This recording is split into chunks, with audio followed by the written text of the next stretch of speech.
நடிகர் விஜய் அரசியல்வாதியா மாறி 2024 பிப்ரவரி 2ஆம் தேதி தொடங்கின தனது கட்சியோட 2வது மாநில மாநாட்டை நடத்தி முடிச்சிட்டார்.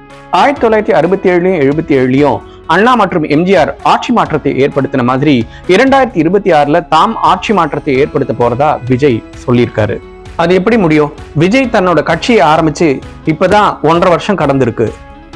பேரறிஞர் அண்ணா 1935 நீதி கட்சியில இணைந்து தீவிர அரசியல்ல இறங்கினாரு.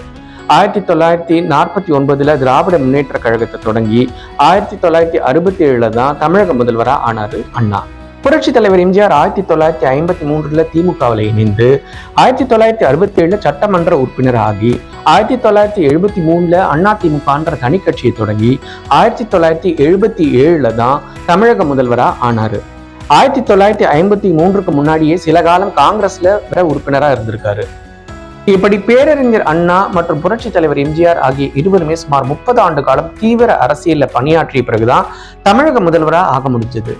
சில விமர்சகர்கள் இது சோசியல் மீடியா காலம், வெகு விரைவில் பப்ளிசிட்டி கிடைச்சிடும் அப்படின்னு சொல்றாங்க.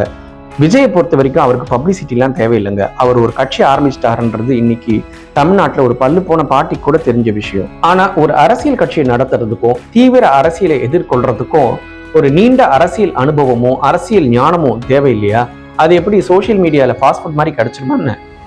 அண்ணா எம்ஜிஆர் ஆகிய இருவருமே மிகுந்த அரசியல் அனுபவம் வாய்ந்தவர்களாக இருந்தாலும் அவங்களுக்கு பக்கபலமா பல அரசியல் தலைவர்கள் இருந்தாங்க.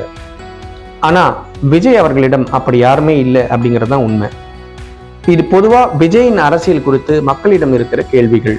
அதே சமயம் கட்சி சார்பு நிலை எடுத்து யோசிச்சாலும் விஜய் மற்றும் அதிமுக இரண்டுக்குமே பொது எதிரியா இருக்கிறது திமுக தான். அண்ணா திமுக மற்றும் விஜயின் தாவேகா ஆகிய இரண்டும் தனித்து நிற்கும் போது திமுக தன்னோட கூட்டணி கட்சிகளோட பலத்தால எளிதா வெற்றி பெற்றுடும் அப்படிங்கிறது தான் பல விமர்சகர்களோட கருத்தா இருக்கு. But in politics 1+1 is not necessarily 2. அதாவது அரசியல்ல ஒன்னும் கட்டாயம் 2 கிடையாது. சில சமயத்துல 0ஆகவும் மாறிடும். அதே சமயம் சில அரசியல் விமர்சகர்கள் சொல்ற மாதிரி விஜய் தனிச்சு நின்னா பொது எதிரியோட வெற்றிக்கு அது வழிவகுத்துரும் அப்படிங்கிற அரசியல் ரிஸ்கை அவர் எதிர்கொள்ள வேண்டியிருக்கும். அதுக்கப்புறம் அவர் இந்த மாதிரி அரசியலை நடத்த முடியுமா, இல்லை அவருக்கு தான் அரசியல்ல ஆர்வம் இருக்குமா அப்படிங்கிறது தான் மக்களோட கேள்வி.